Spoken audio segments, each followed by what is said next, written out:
insyaallah kita akan segera mulai rapat anggota. Dan bagi kandidat BOD yang ingin menyaksikan perhitungan suara sekarang sedang dilakukan di dalam kantor AFC. Kalau ada kandidat yang ingin mengikuti perhitungan suara, silahkan masuk ke dalam melihat. Selebihnya silahkan tinggal di sini. Nanti kalau selesai perhitungan suara akan diumumkan. Jadi kita ada beberapa agenda yang harus kita selesaikan insyaallah. Jadi bapak-bapak dan ibu-ibu rahimakumullah, sebelumnya saya buka dulu. Assalamualaikum warahmatullahi wabarakatuh. Innal hamdalillah nasta'inuhu wa nastaghfiruhu wa na'udzu billahi min shururi anfusina wa sayyiati a'malina. Man yahdihillahu fala mudilla lahu wa man yudlil fala hadiya lahu. Wa asyhadu an la ilaha illallah wahdahu la syarika lahu wa asyhadu anna Muhammadan abduhu wa rasuluh. Ya ayyuhalladzina amanu taqullaha haqqa tuqatih wa la tamutunna illa wa antum muslimun. Rabbi shrah li sadri wa yassir li amri wa hlul 'uqdatam min lisani yafqahu qawli amma ba'd. Bapak-bapak dan ibu-ibu rahimakumullah, sorry I'm presenting this in Indonesian.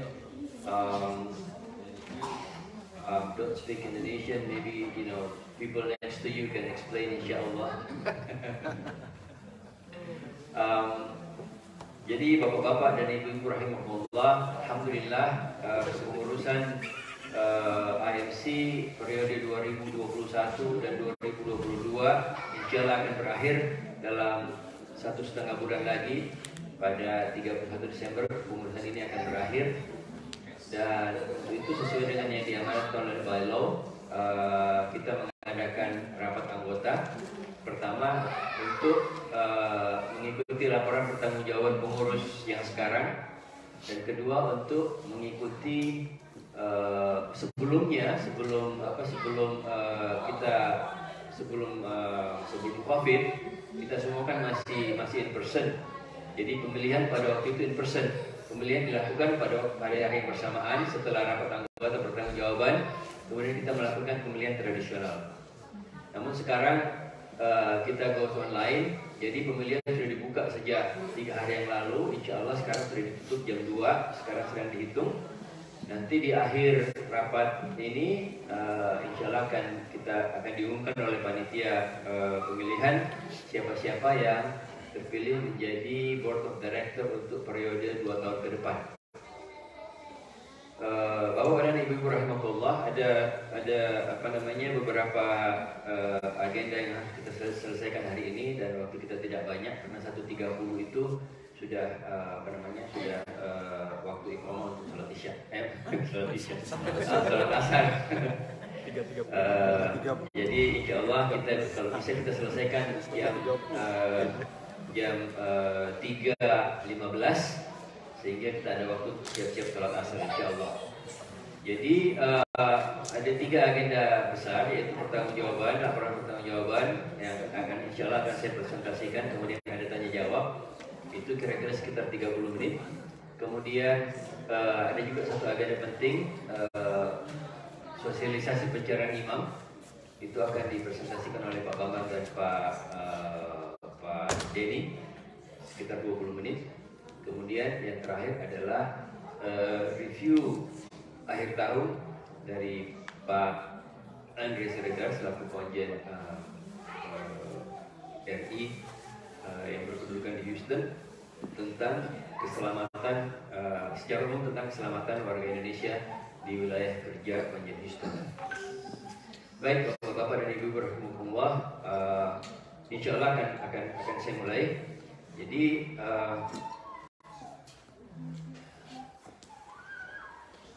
ini judulnya laporan pertanggungjawaban dan town hall meeting ya, karena ini menjadi satu. Jadi insya Allah presentasi ini, laporan pertanggungjawaban ini akan kami lakukan ke dalam 4 kelompok. Pertama, laporan tentang masjid program. Kedua, tentang finance report. Ketiga, tentang new masjid construction. Dan keempat, tentang building improvement. Karena inilah ada 4 pekerjaan besar kita.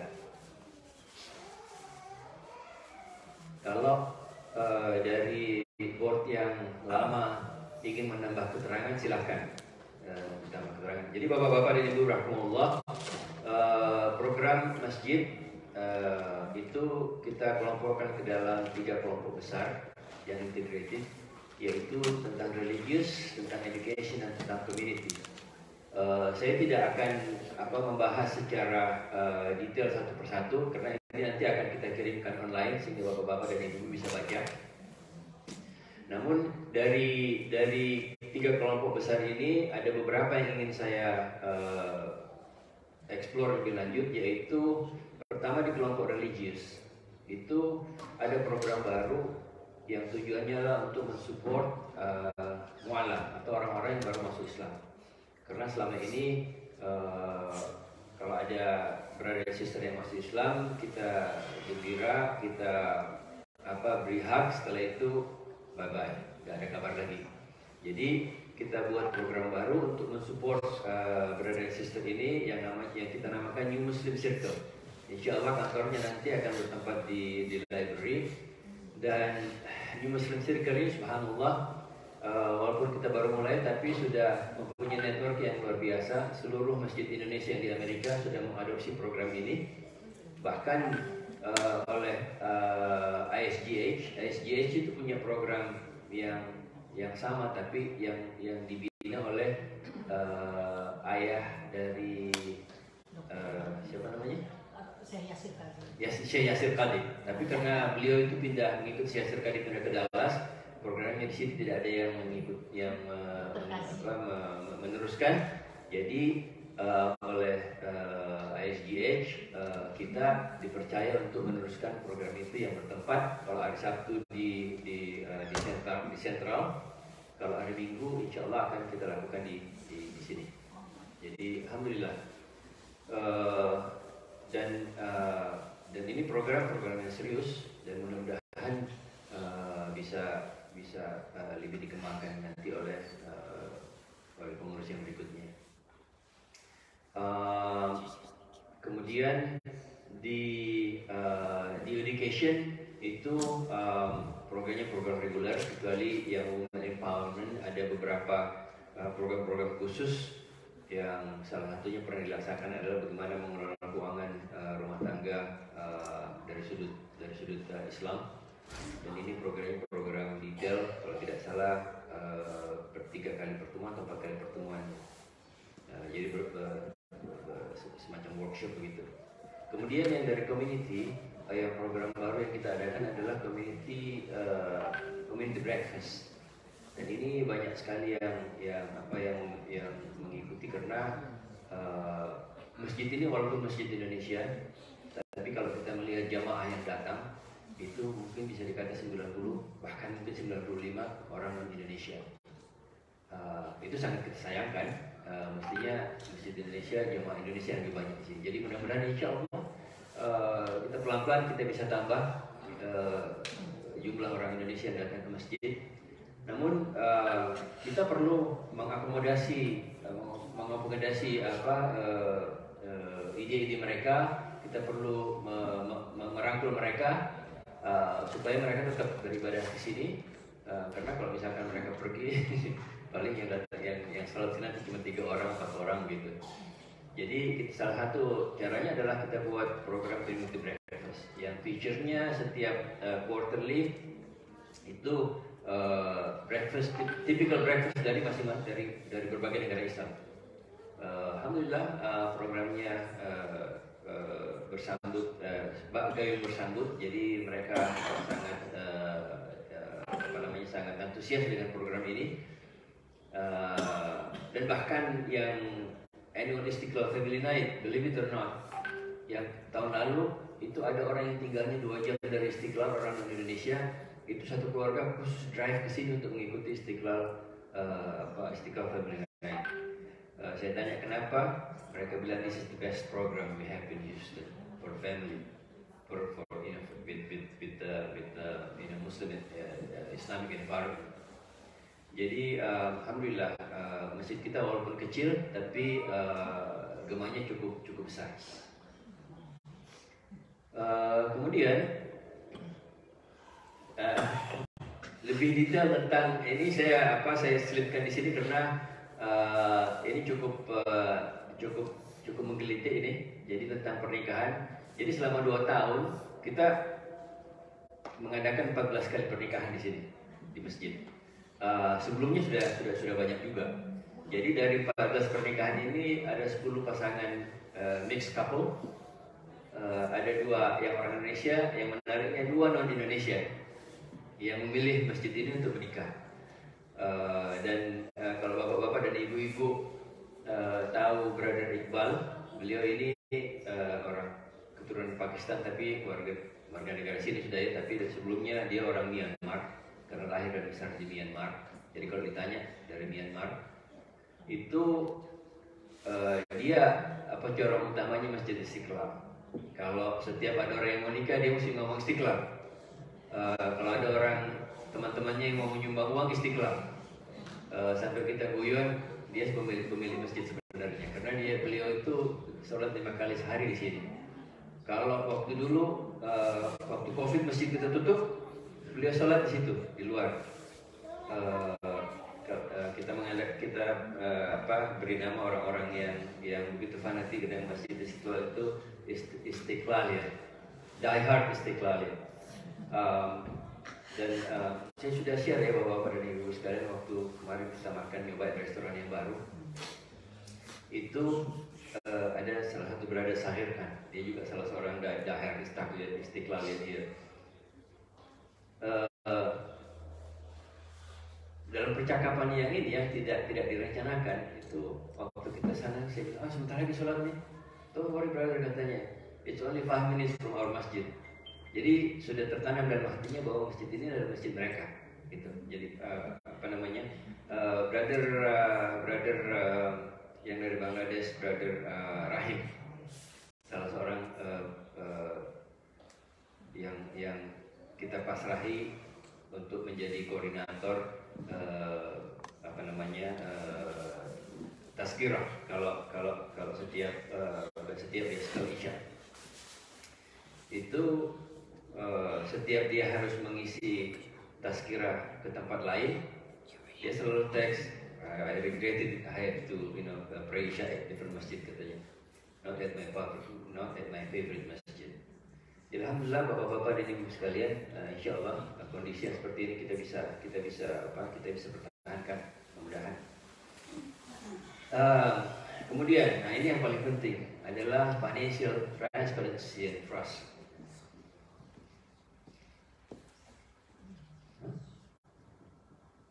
Sudah sih. Share screen.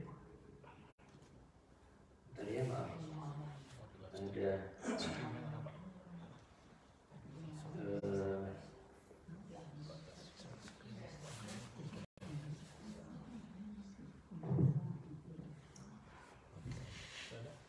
Ada oh maaf tulis.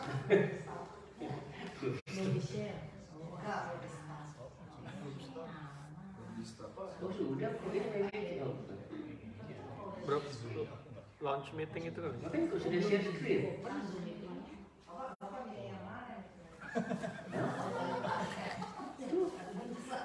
Itu Meeting kantor. coba ya dulu, Share screen ada 2 yang di-share yang form belum. coba dulu. Wajib. Cancel. Wajib, Pak. Nah ini kan apa jawabannya? Start.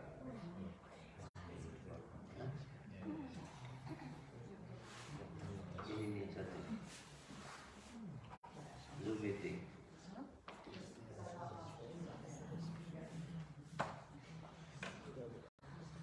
Oke.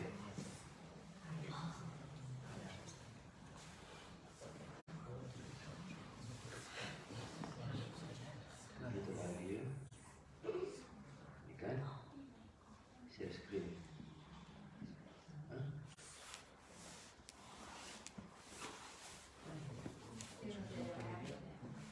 Bukan. Oh,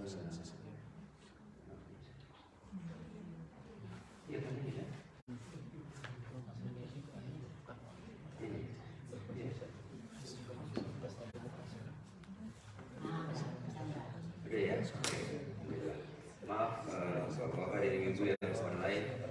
ada kesalahan teknis.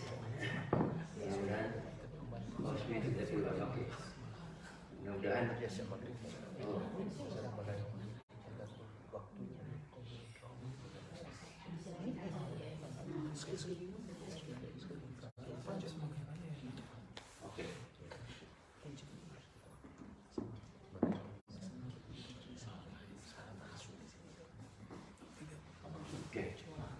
Baik, Bapak dan Ibu, kita kembali kepada slide yang sebelumnya bahwa transparansi, kita masih punya waktu 15 menit lagi, saya akan cepat-cepat. Bahwa transparansi pengelolaan keuangan itu sangat penting karena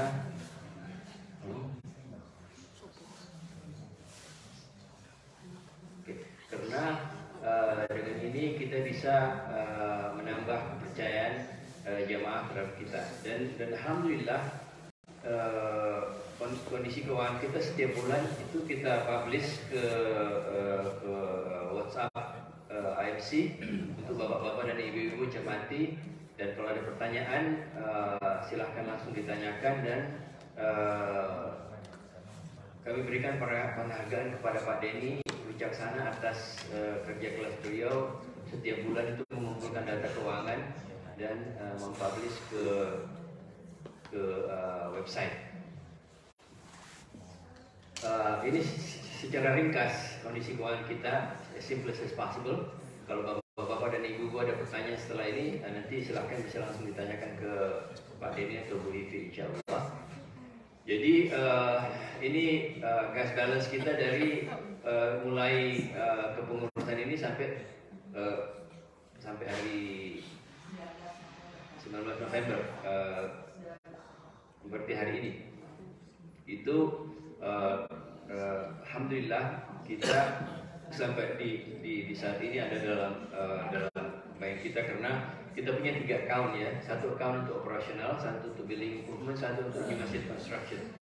Dan pelaksanaan masing-masing kegiatan ini tidak mengambil uang dari account sebelumnya. Kalau kita misalkan untuk operasional, ya kita ambil dari account operasional. Kalau misalkan account operasional tidak cukup, ya kita terpaksa harus fundraising. Kita tidak mengambil dari account misalkan building improvement atau new masjid.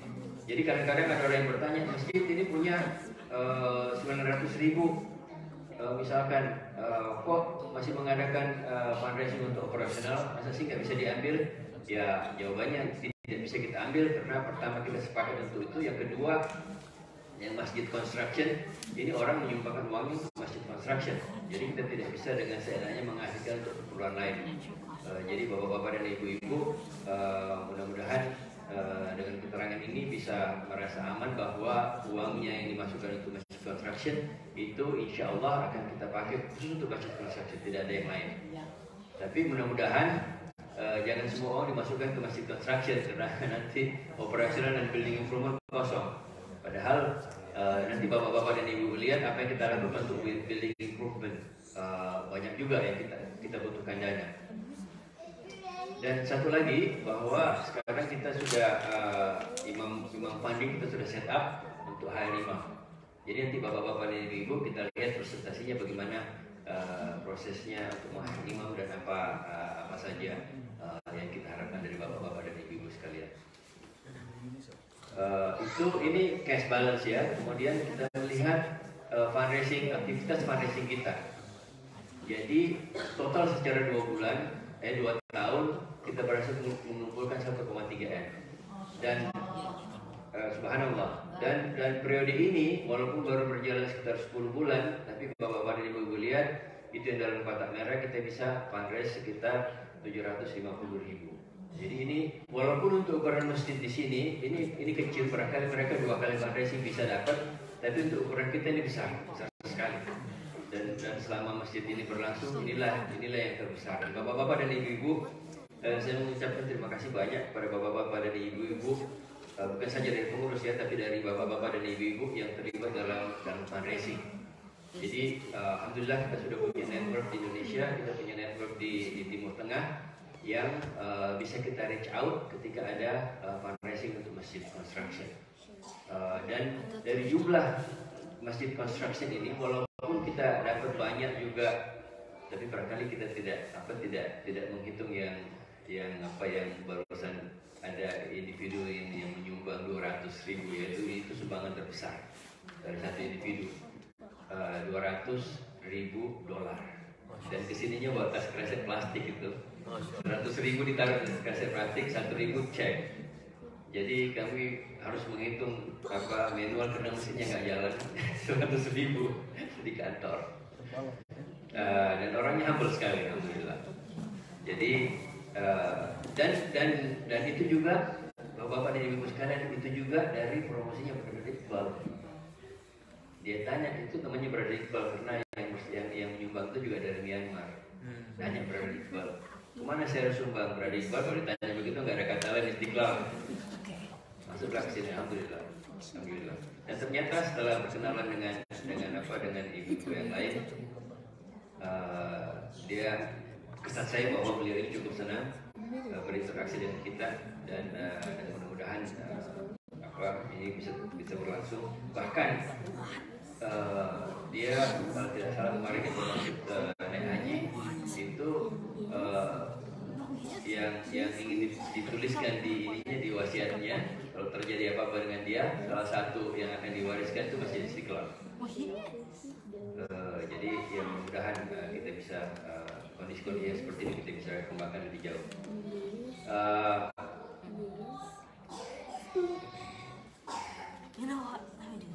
Ini operational expense kita, jadi sekitar rata-rata itu per bulan sekitar 12-13 ribu dolar yang harus kita spend untuk kegiatan untuk menjalankan masjid ini. Jadi walaupun ukuran ini tidak banyak untuk masjid yang besar, tapi banyak untuk kita. Jadi insya Allah bapak-bapak dan ibu-ibu, yang paling penting sekali adalah keterlibatan bapak-bapak dan ibu-ibu untuk dana rutin.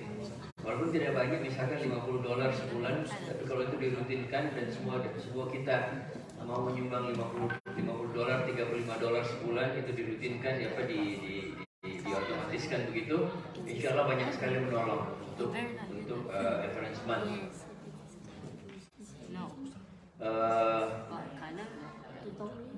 New masjid. New masjid pada tahun ini, pada kepengurusan ini kita konsolidasi kepada replanning masjid, karena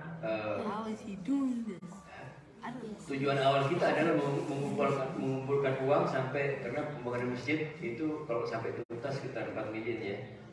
Tujuan kita waktu itu mengumpulkan uang sampai 4 miliar baru kita bangun masjidnya langsung. Tapi ternyata ya susah juga mengumpulkan 4 miliar dalam waktu cepat. Jadi kita kita dalam waktu 2 tahun ini, periode ini kita mencoba memikirkan lagi bagaimana caranya supaya kita bisa fundraising yang lebih cepat, namun orang bisa melihat hasilnya begitu. Karena hasilnya kelihatan, orang akan lebih menyumbang. Untuk itu kita mencoba membangunnya per fase. Tapi masalahnya kalau kita membangun per fase berarti izin itu harus kita perbarui. Karena ini kan tidak langsung jereng begitu, tapi per fase. Jadi itulah sekarang kita sedang konsolidasi, dan untuk pengurusan ini tadinya kita mentargetkan bisa mulai membangun fondasi. Cuman dengan masalah perizinan dan lain-lain, jadi barangkali untuk periode ini kita cuma bisa membangun yang nomor 1, yaitu tentang grading tanah, membesarkan detention pond, karena itu salah satu persyaratan sebelum membangun masjid.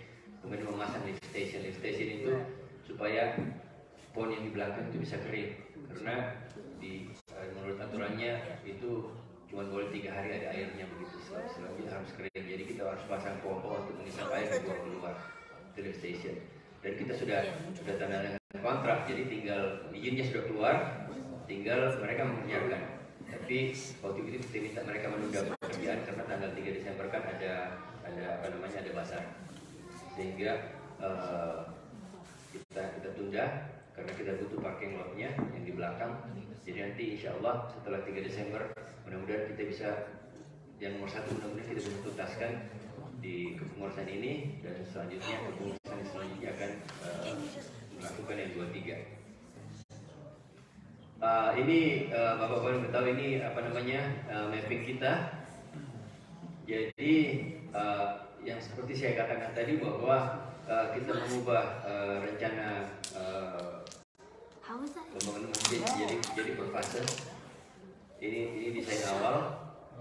Jadi kita akan mulai dengan memakai ini apa namanya ini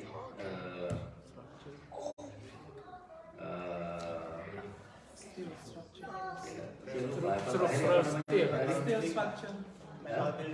ya itu. Kemudian ini contoh aja ya, ini contoh sudah kita bisa lihat. Dan kemudian jadi kita mulai dengan fondasi, kemudian dengan building yang sederhana supaya orang bisa melihat bahwa itu sudah ada. Jadi dengan demikian mereka yakin bahwa memang uangnya dibelanjakan untuk itu, sehingga mereka bisa menyumbang lagi. Nah, setelah kita dapatkan masjid yang sederhana ini dan sudah bisa dipakai, baru pelan-pelan kita mengubah penampilannya sehingga kita bisa mendapatkan penampilan yang seperti ini. Jadi insya Allah akhirnya kita akan bisa mendapat masjid seperti yang kita rencanakan. Oke, nah itu ini yang terakhir, complex building improvement. Jadi yang sekarang ini kita sudah melakukan banyak improvement. Nanti bapak-bapak dan ibu bisa lihat. Yang sekarang sedang berjalan adalah improvement dari dapur community center. Itu kita banyak melakukan perubahan supaya dapurnya lebih leluasa dan fasilitasnya fasilitas quote-unquote industrial paling enggak. Saya katakan quote-unquote karena belum betul-betul industrial ya, tapi ke arah situlah. Jadi kalau bapak-bapak dan ibu lihat, ini ke 2021 banyak kegiatan yang kita sudah selesaikan. 2022 itu lebih banyak lagi, ada sekitar 12 kegiatan. Yang sekarang sedang dalam progres adalah community center kitchen upgrade dan outdoor sport center. Jadi insya Allah untuk menarik youth itu jadi lapangan basket yang sudah kita punya itu akan kita update, kita upgrade menjadi mini outdoor sport center. Ada banyak di sini yang menjadi motornya, insya Allah. Jadi demikian bapak-bapak dan ibu sekalian pemaparan kami. Ini kita sekarang tadinya harus selesai 2.30, sekarang 2.27. Jadi barangkali 1-2 pertanyaan lah insya Allah kalau ada sebelum kita beralih ke presentasi selanjutnya.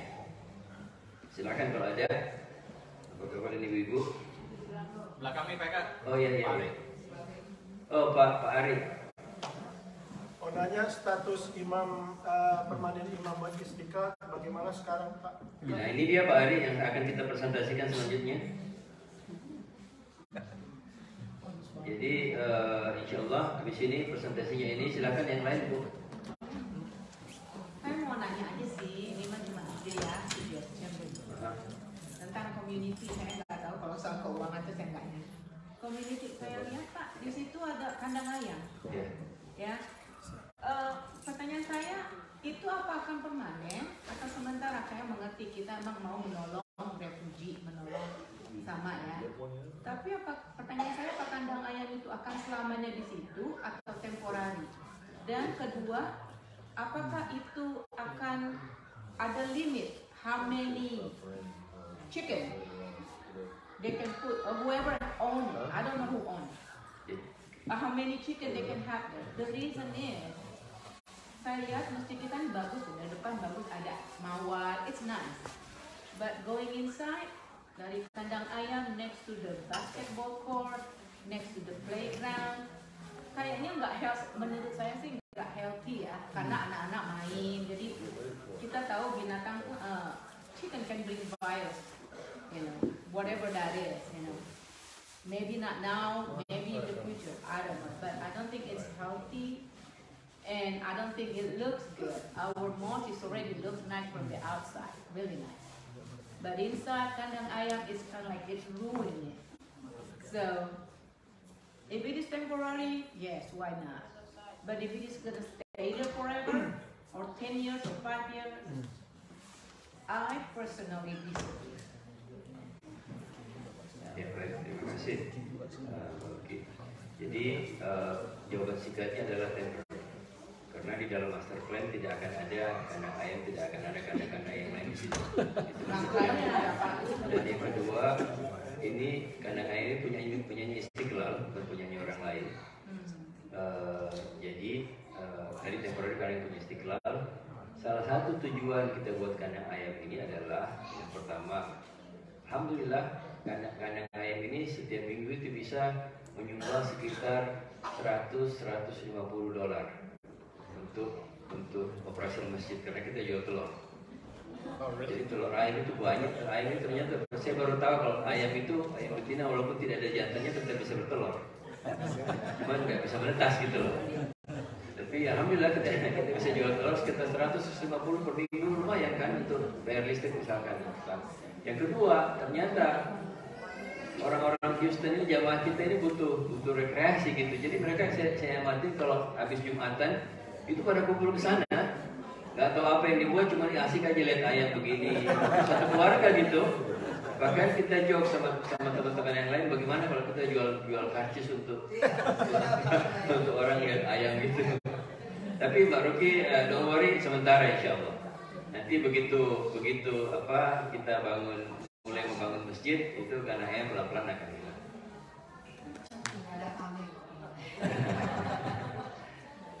Baik, ada pertanyaan lagi sebelum kita mulai? Ya, terakhir barangkali Bu ya. Saya mau nanya, ya kita udah ngeliat tadi ya kalau program pembangunan masjidnya, terus mulai dengan apa period itu kita udah lihat. Cuma yang saya mau get confirmation, selama begitu masjid itu mulai dibangun, daily operation masjid itu di sini masih jalan atau overlapnya itu seperti apa Pak? Ya, jadi daily operation ini masih jalan karena alhamdulillah ada jalur khusus untuk mobil-mobil konstruksi di sebelah sana, jadi tidak mengganggu daily operation. Dan ini akan berlangsung normal, pembangunan akan terus berjalan. Nanti begitu kita mendapat izin untuk menempati, walaupun itu masih sementara, tapi kalau asal kita sudah bisa tempatin, jadi fasilitas sudah ada, AC sudah ada, sound system sudah ada, baru kita akan mulai ke sana. Dan kemudian ini kita masih belum ada keputusan secara pasti akan kita apakan. Tapi dari diskusi-diskusi bisa kita buat sekolah atau kita bisa buat tempat yang lainnya. Tapi insya Allah tidak akan terganggu daily operation masjid, bisa tetap di sini. Ya. Baik, Bapak-bapak dan Ibu-ibu, untuk menghemat waktu, nanti kalau ada pertanyaan bisa langsung disampaikan ke saya di belakang nanti. Jadi kita beralih ke acara selanjutnya adalah tentang sosialisasi hire imam untuk Masjid Istiqlal. Mari, siapa Pak Bambang ya? Pak Denny yang Pak Bambang, silakan.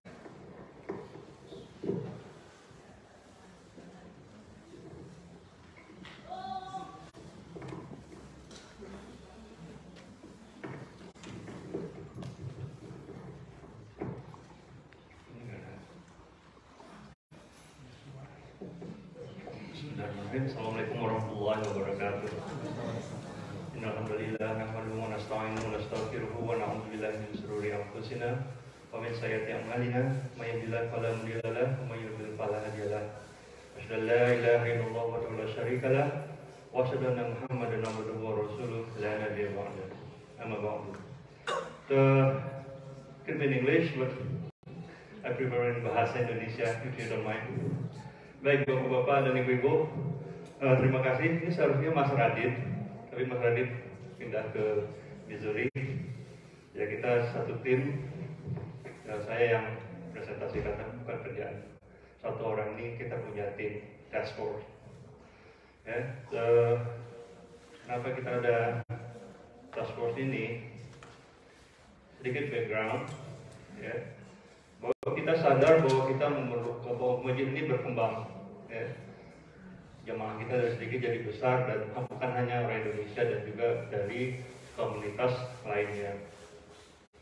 Dan kebanyakan kita kan volunteer di sini.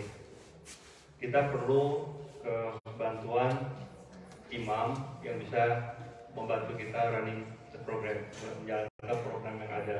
Ya. Selain itu, setiap masjid biasanya itu ada imam sebagai spiritual leader atau religious leaders. Ya. Yang bantu kita lah kalau ada masalah isu sosial atau masalah isu keagamaan. Karena kita makin besar dan kita makin berkembang, kita menghadapi banyak problem yang tadinya mungkin kita tidak pernah pikirkan. Kita tentu banyak problem selama kita jalan. Jadi BOD membuat BOD yang sekarang, yang 2020-2022 itu membuat keputusan untuk menuju imam task force. Jadi kita punya surat keputusan dari BOD, surat tugas lah lebih kurang untuk memulai mencari imam ini.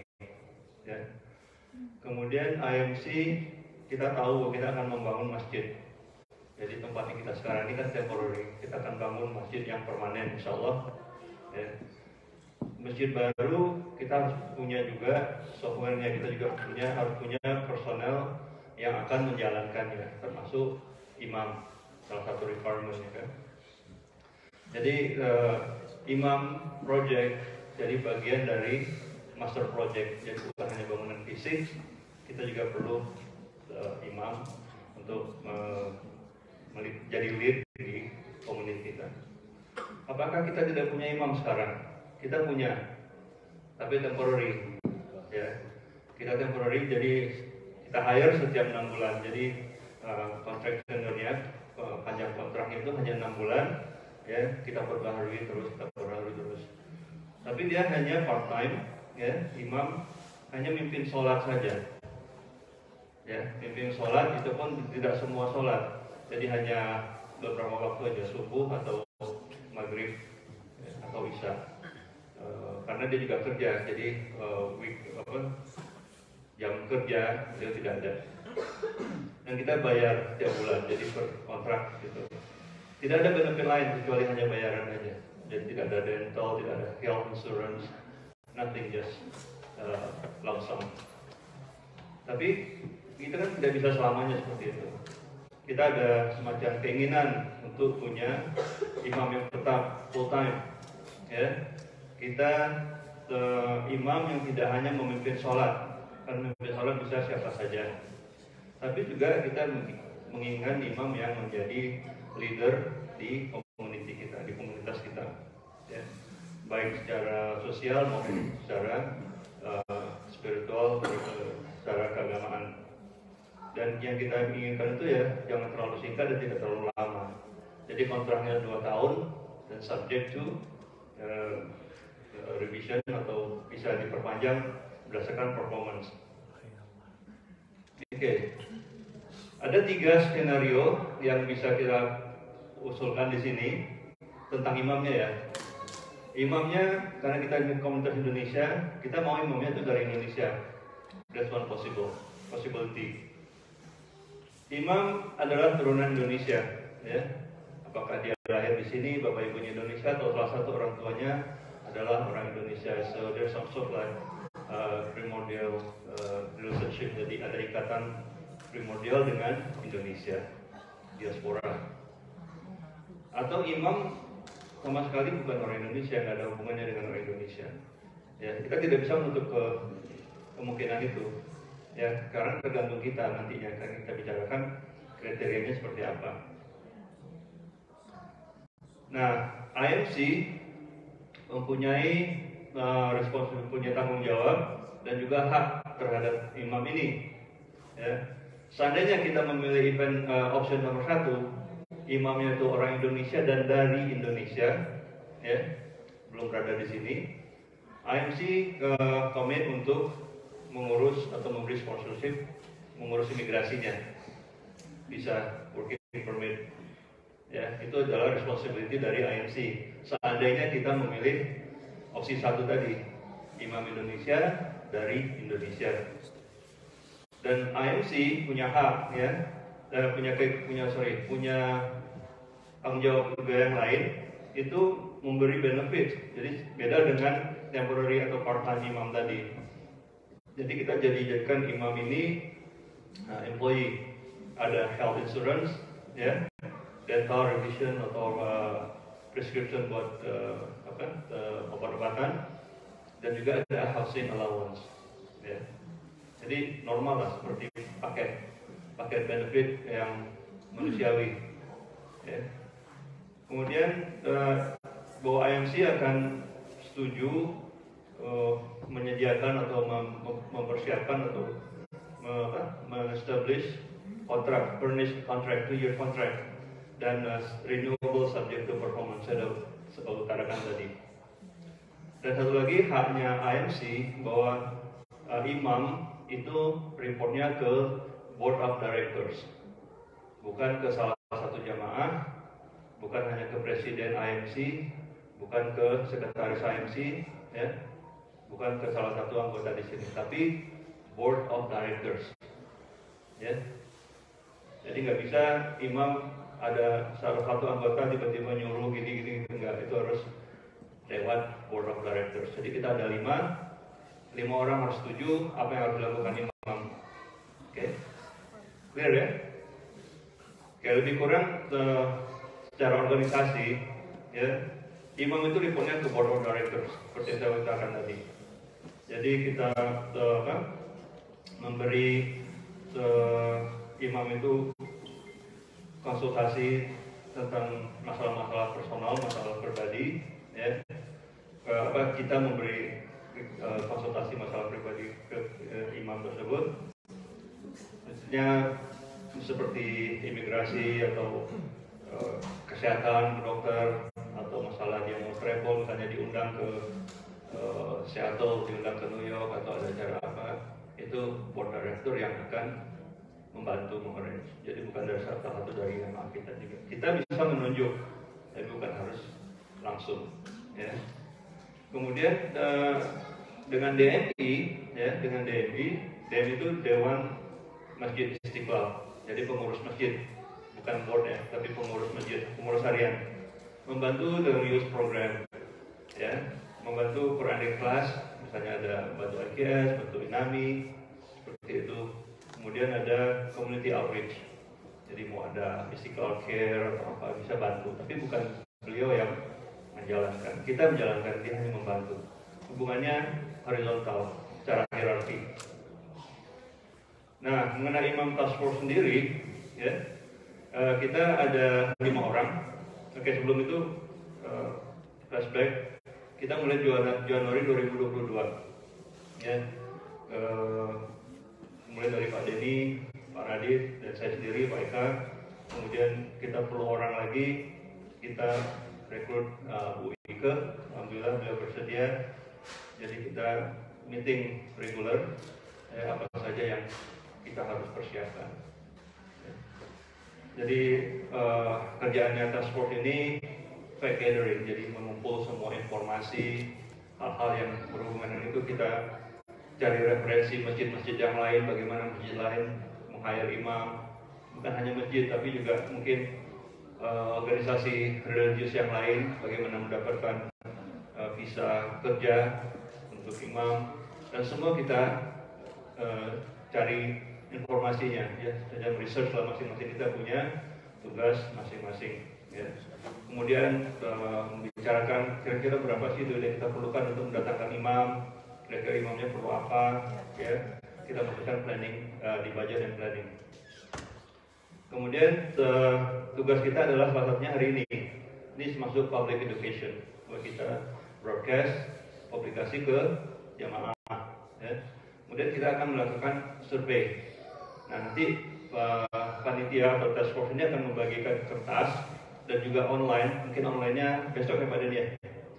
Online link, kalau misalnya hari nggak sempat ngisi bisa online, itu cuma mengisi preferensinya imamnya seperti apa.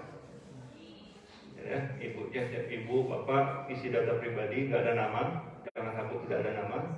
Jadi nanti di bawahnya maunya imamnya seperti apa. Nanti kita kumpulkan task force ini yang akan compile, kemudian kasih rekomendasi ke board of directors. kita akan cari orang. Ya. Lebih kurang secara grafis lebih mudah dimengerti seperti ini.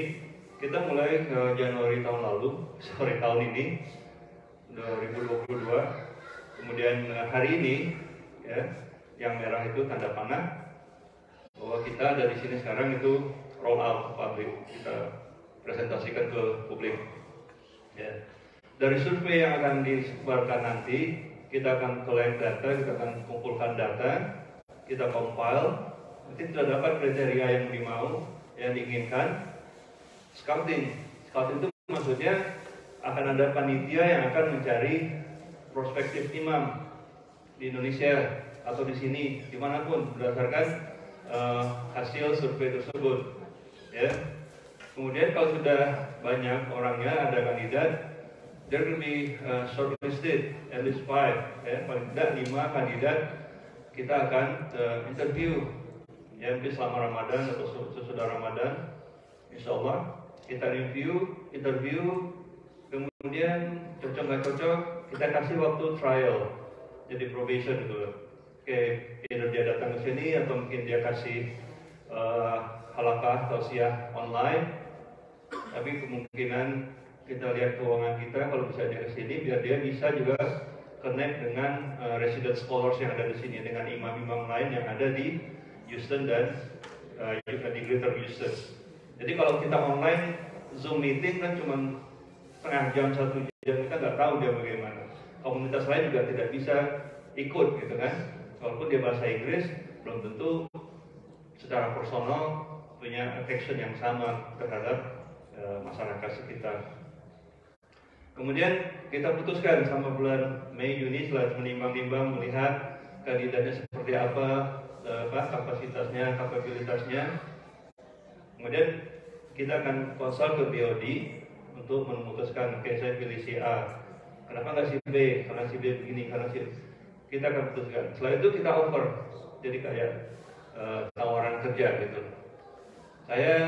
Kami IMC offer kontrak 2 tahun, sarannya ini, benefitnya ini, remuneration package-nya ini, semua ada di sana.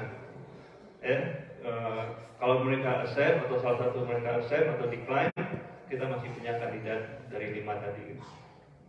Kemudian disebut grace period atau buffer period. Itu uncontrollable, kita nggak bisa atur karena itu migrasi.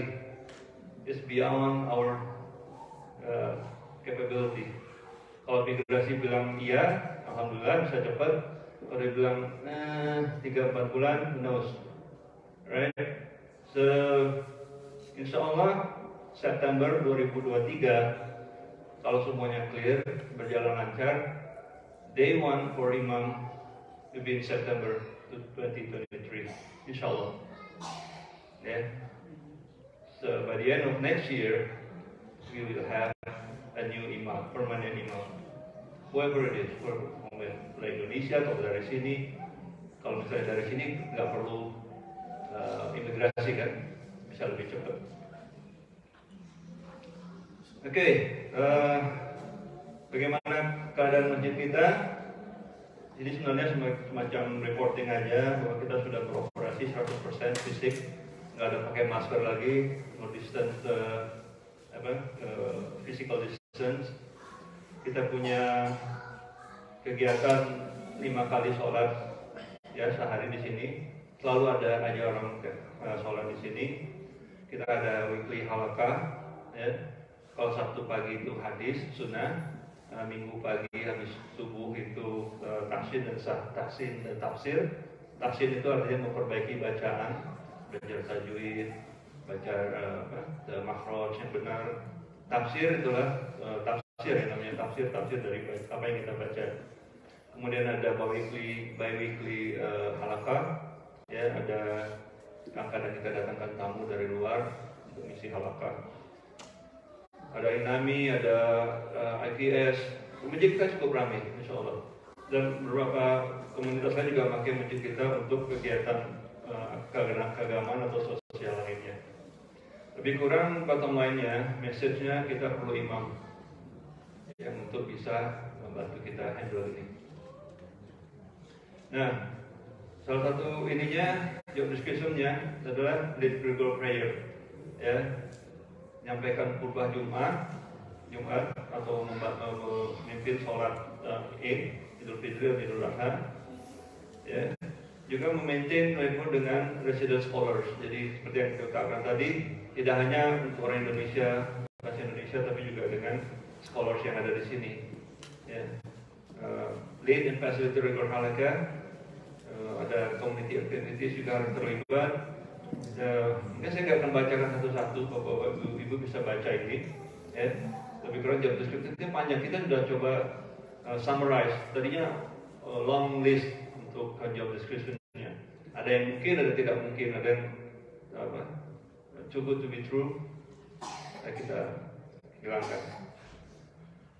Kemudian kriteria imamnya, kita perlu yang punya leadership. Jadi nggak mesti disuruh, jadi punya keinginan untuk memimpin. Ya. Dia harus termotivasi. Ya. Yang penting lagi hafiz, dia harus hafal Al-Quran. Ya. Dan bisa memotivasi orang lain untuk jadi hafiz juga. Jujur dan nggak neko-neko, bersahabat. Ya, ini semuanya kriteria. Ya. Yang kemudian adalah bisa bahasa Indonesia, karena kita datangkan imam atau punya imam sekarang nggak bisa bahasa Indonesia, mungkin halakha ibu-ibu nggak ada yang datang. Ya. Harus bisa bahasa Indonesia. Kalau bahasa Sunda gimana, Citin? Bahasa Arab yang jelas, karena banyak imam kita juga bisa bahasa Arab, terutama sekali bahasa Inggris. Not just in English, fluent English, ya. Bisa bicara, bisa ngomong ke anak-anak. Mungkin kalau kita dengar orang Indonesia ngomong bahasa Inggris, kita ngerti. Tapi kalau belum tentu anak-anak kita, orang-orang yang di sini dengar orang Indonesia bahasa Inggris, I know you're talking English, but I have no clue what you're talking about. We heard about.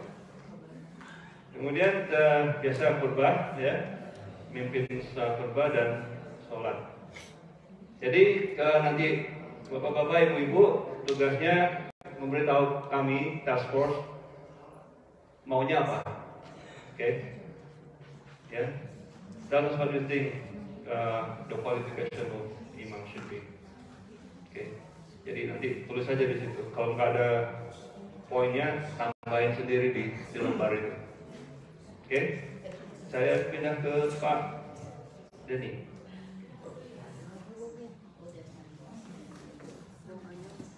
Oke, assalamualaikum warahmatullahi wabarakatuh.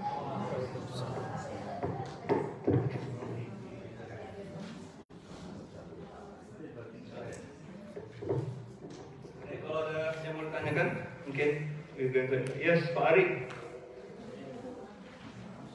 Dari panitia sudah dipersetujukan enggak apa muda yang punya hafiz atau muda berkeluarga atau sudah tua berkeluarga punya anak?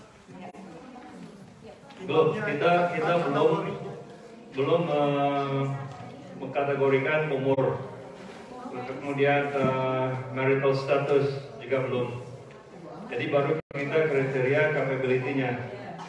Ya, dia hafiz, bisa bahasa Inggris, leadership, masalah marital status, masalah umur, kita belum. Kita udah pernah masukkan, tapi kayaknya itu open ke bapak-bapak, ibu-ibu. Silahkan isi di survei apa yang bapak-bapak, ibu-ibu pikirkan bahwa itu positif itu. Makasih Pak Rik. Siapa lagi?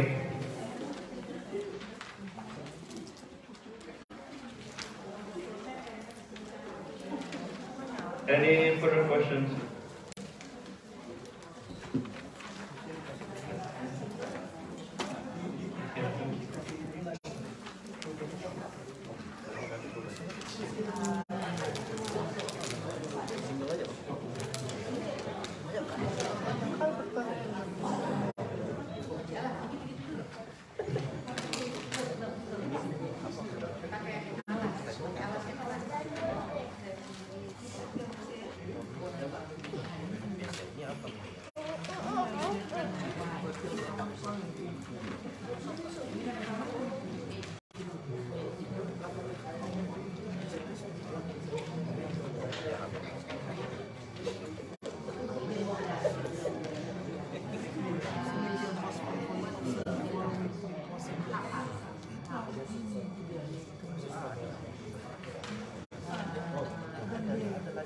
Baik,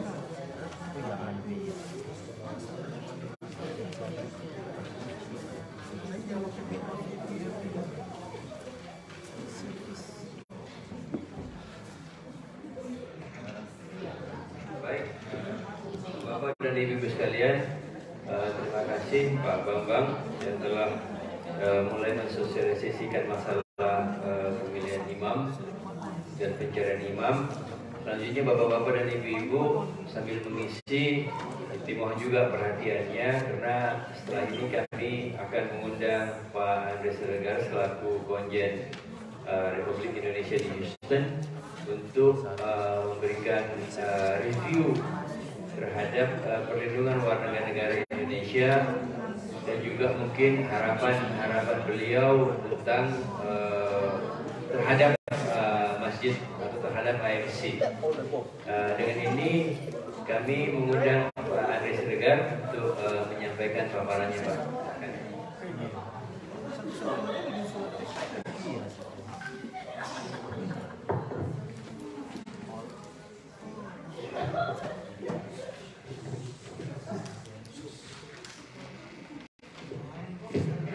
Assalamualaikum warahmatullahi wabarakatuh.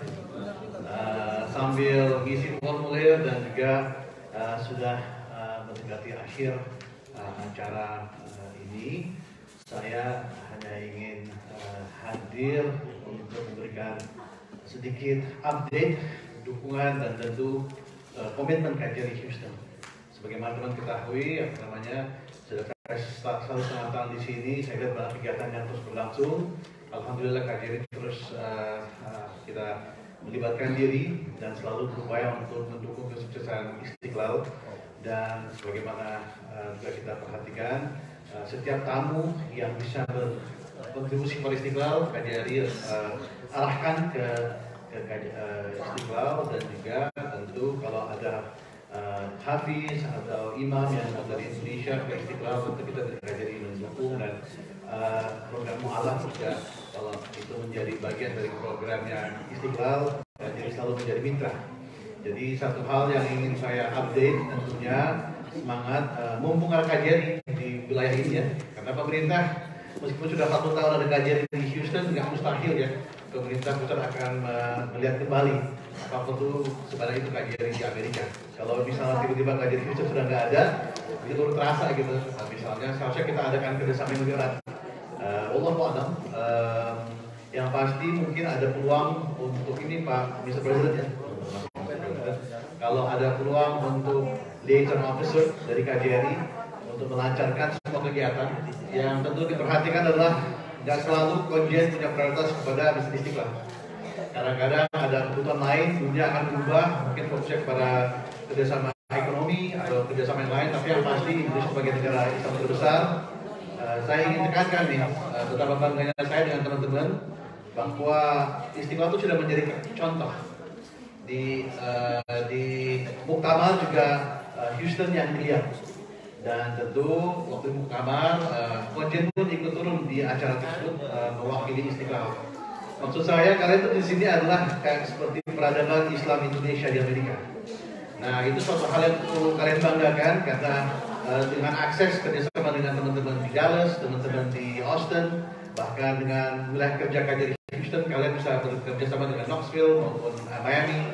Yang pasti di Amerika yang paling banyak hafizah ada di Texas. Mungkin di situ saya akan kembali menawarkan bagaimana biar kita di sini terus semakin akrab, semakin guyup dan juga yang paling penting regenerasi.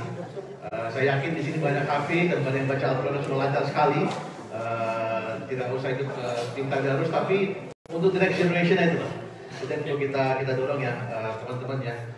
Jadi saya dan Pak Kamal dari Mensos School yang selalu memfasilitasi ya kalau tamu negara ataupun banyak pejabat-pejabat yang nanya bagaimana peran Indonesia di Islam. Memang saya kemarin didekati oleh ISGH, didekati oleh berbagai Islamic communities. Kemarin saya diundang untuk Islamic Arts Association. Harapannya ada seni budaya Islam Indonesia dipromosikan di Houston. Jadi mudah-mudahan nanti board president baru kita ada liaison office untuk mendiskusikan program-program Istiqlal yang bisa kita dukung. Dan tentu untuk tahun-tahun ke depannya kita mungkin bisa atur biar ada anggaran khusus dari pusat untuk tidak hanya untuk renovasi dan membangunkan ruangan-ruangan baru, tapi juga program Masjid Istiqlal. Itu harapan saya. Sedikit, dan itu tentu dengan Pak Kamal sebagai Pensosmed. Tapi perlu saya sampaikan perkembangan mengenai keselamatan warga Indonesia Muslim di Amerika. Sebagaimana ketahui, saya bulan Oktober sibuk non-stop ngurusin jenazahnya Ibu Novita ya, yang ditembak di San Antonio. Terima kasih Pak Eka dan teman-teman board director. Saya bisa langsung bersama dengan Islamic Center San Antonio. Bayangan saya dengan insiden ini, kita perlu ada satu semangat. Baik itu kita sebagai orang Indonesia yang Muslim di Texas maupun kita perlu angkat suara ini dan diskusikan dengan tidak hanya masyarakat kita di wilayah lain, tapi juga masjid-masjid. Yang pasti Pemkot San Antonio sangat berduka, tapi for us this is the reminder ya. Kapan saja ini bisa terjadi nih, negara yang luar biasa Amerika, tapi peluru bisa kapan aja nih. Orang lagi main komputer malam hari tiba-tiba sudah hilang. Jadi mudah-mudahan in the next board of directors kita bisa diskusikan program dan bagaimana menjadi Istiqlal semakin maju.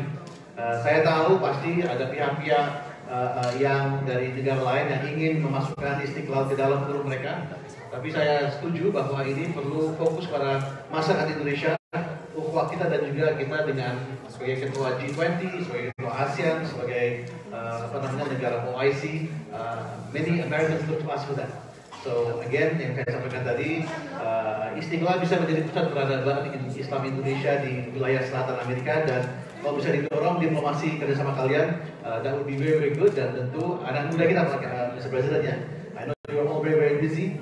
Jangan hirau kalau misalnya bilang kenapa sholat subuhnya kok sepi, hanya 3 orang. Tapi at the end of the day, Allah telah memudahkan untuk Masjid Istiqlal bisa berdiri dan baik dibanding dengan masjid-masjid Indonesia dan Amerika. Akhir kata, I wish the board of directors yang baru untuk sukses, jadi selalu mendukung, dan insya Allah kita semua di sini sebagai musafir, sebagai mujahidin di luar negeri, insya Allah kita bisa tidak hanya menjalani hubungan dengan Allah Subhanahu wa taala, tapi juga menciptakan keluarga sakinah dari Texas. Terima kasih. Wabillahi taufiq wal hidayah. Wassalamualaikum warahmatullahi wabarakatuh.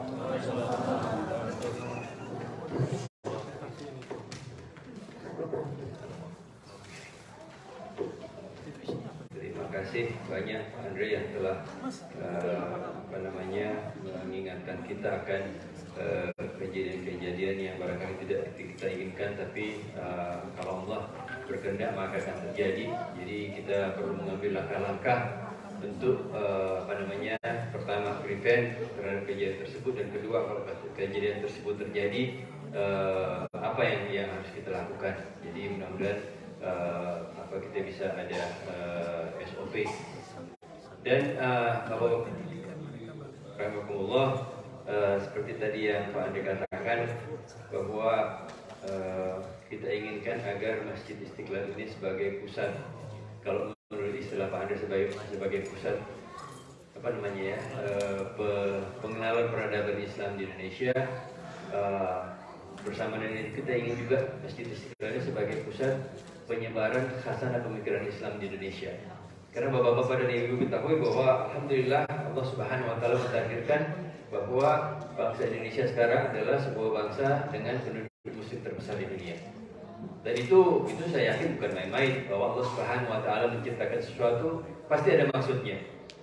Barangkali maksudnya bapak-bapak dan ibu sekalian adalah bahwa dengan modal bangsa Indonesia yang tidak senang berantem, dengan modal karakter bangsa Indonesia yang humble, itu barangkali dengan model seperti itu kita bisa berperan lebih besar di dunia dakwah internasional. Sudah saatnya Indonesia melangkah keluar, bahwa kita penduduk muslim terbesar di dunia, orang mengakui dan orang sudah tahu. Tapi kemudian kiprah kita di dunia internasional masih belum kelihatan. Kalau misalkan kita lihat di sini penceramah masih banyak yang berasal dari Asia Selatan atau Timur Tengah. Cuma 1-2 orang yang berasal dari Indonesia. Kenapa tidak kita rubah kondisi seperti itu? Dan mudah-mudahan bapak-bapak dan ibu-ibu dengan bantuan bapak-bapak dan ibu-ibu sekalian kita bisa merubah. Sekarang ini kita punya program untuk memberikan beasiswa kepada mu'alaf Amerika untuk belajar Islam di Indonesia. Dan MUI sudah meminta 4 nama untuk direkomendasikan untuk dijadikan beasiswa di Indonesia. Kita sedang mencari 4 nama tersebut. Dan kalau ini bisa berlangsung, bukan tidak mungkin bahwa dalam tempo 20-30 tahun mendatang akan banyak dai-dai di sini yang bukan yang berasal dari Indonesia, tapi yang keilmuannya berasal dari Indonesia. Dan itu sesuatu hal yang patut kita perjuangkan. Karena saya pribadi melihat dari segi keilmuan, teman-teman, bapak-bapak dan ibu-ibu, teman-teman kita di Indonesia sudah punya. Yang belum adalah barangkali kemampuan untuk menyampaikannya di dunia internasional. Dan insya Allah mudah-mudahan kita bisa buktikan. Baik bapak-bapak dan ibu-ibu sekalian, saat yang kita nantikan yang menjadi penutup daripada rapat anggota pada hari ini adalah pengumuman dari komite pemilu siapa yang diberikan amanah oleh bapak-bapak dan ibu-ibu sekalian untuk menjadi anggota Board of Director AMRC untuk periode 2 tahun ke depan. Silahkan dari KPU siapa yang mau mempresentasikan?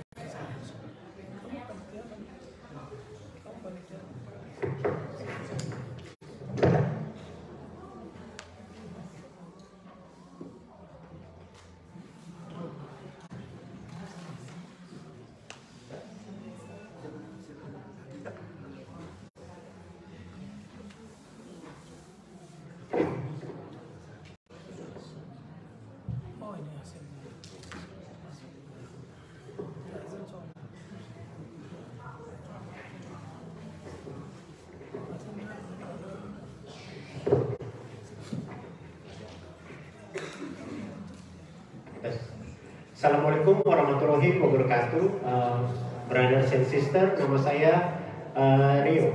Mungkin belum ada yang kenal, saya kebetulan ditunjuk oleh Board of Director untuk menjadi Committee Election bersama Bang Fauzi. Sebelum tentunya Bapak dan Ibu sudah tidak sabar lagi untuk to hear the result. Tapi before that, this is the first year that we doing introduction all of the candidates through the videos that we put on YouTube. So besides as a co-chair, I have a side hustle, but I haven't made anything yet from YouTube. My channel is Bapak Zaman Now. If anyone can give me some subscription, I'll be glad to hear that. And besides that, so yeah, this is the first year that we did introduction to all the candidates. It's a pretty good viewer that we received throughout maybe in the past 2 weeks. So in that case, kita mau kasih semacam penghargaan to the most viewer candidates 2022. So untuk ini kalau boleh saya mengundang Ibu Konjen, Ibu Yurika untuk maju ke depan untuk mau memberikan hadiahnya untuk the most viewer. Mungkin kalau ada yang nonton nih udah ada yang pernah lihat. Jadi untuk this year, hopefully next year we have another 2 years. We're gonna make another one. So for this year, the most viewer will be Ibu Omer Sule. Takbir.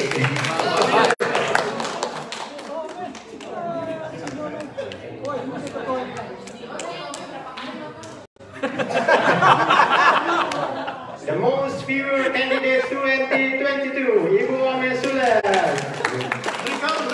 The most viewer, the most likes, the most everything. Congratulations Ibu.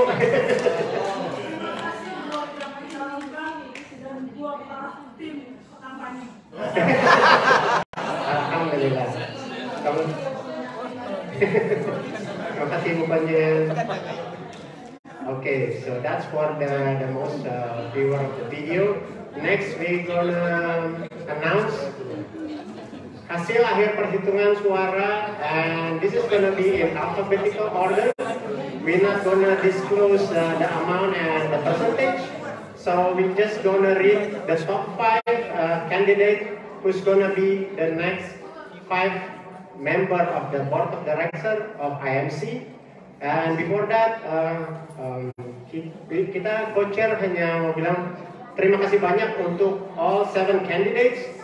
It will not be easy because me and Bang Fauzi has been calling each one of you, I mean all people of Indonesia that eligible to be one of the candidates. It's really hard, ya Bang. And of course, in the future, we want to have more young adult professional. And for that, myself, I want to thank to Zef Gibran. And hopefully, I don't know where he is, but hopefully in the future, we're going to have more people like you want to be involved in this community. Because at the end of the day, this is for your generation. Okay? Okay. So, are you guys ready for the 5 members of the new Board of Director 2023-2024? Sebelum ditentukan berapa suara masuk. Iya. Oh, oke. Tahu salah berapa. Alright, seperti tadi kita sudah berembuk, ada observer Pak Konjen juga, terima kasih banyak sudah turut serta. Dan ini benar ya Bang Fauzi, ini adalah mungkin 2 kali lipat dari yang lalu. Mungkin pada saat lalu itu adalah adanya COVID, but sekarang we are more open. And I think it's because of the videos and people start get involved, and that's a great news for our community. That's all. Any more question before I open it? Yes. You know, for the people who vote online, the form that we have is asking, I think, too many detailed questions like the name, the phone number, the email. So it's kind of like, you know, it's unusual for the voting form. It's not necessary to put all the personal information, I believe. Okay. So That's mungkin phone number, name. Bang Fauzi, want to answer the question?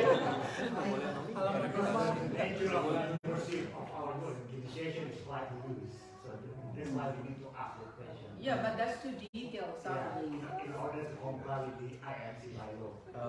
Yeah. Okay. Thank you very much for your input and the future. Jadi berapa banyak tadi suaranya masuk? So it's about 270. Okay. Okay. Any more question? Siapa juaranya? Juaranya siapa? Okay. We are ready. 3. Asar ini. Alright, the top 5 members of the new Board of Director IMC period 2023-2024 are Pak Bambang Gumilar, Pak Denny Wicaksana, Pak Eka Kristanto, Ibu Ome Suler, dan Zef Gibran. Congratulations to all 5, and also congratulations to all the participants, the whole 7 candidates. We congratulate you for participating. That's an awesome thing you guys did for us. Thank you for that, Pak Eka. Thank you. Wassalamualaikum warahmatullahi wabarakatuh.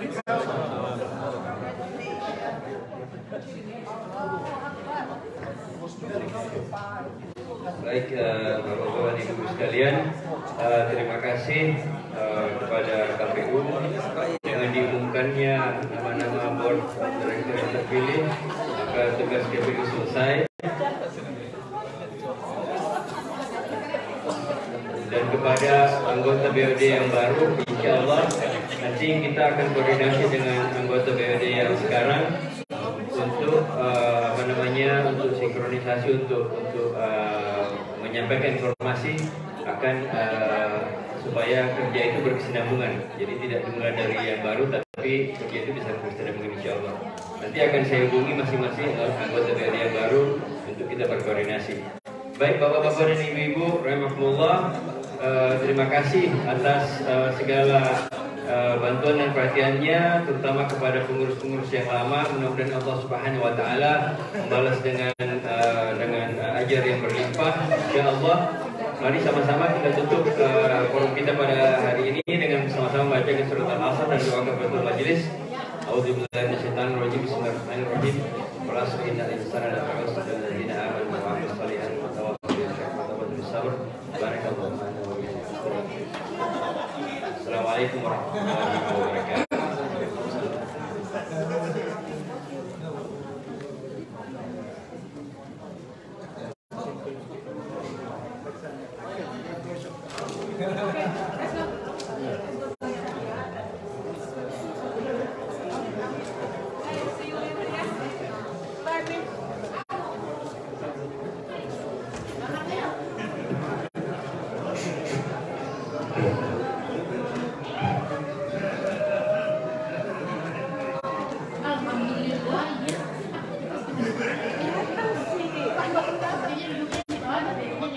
Allahu Akbar, Allahu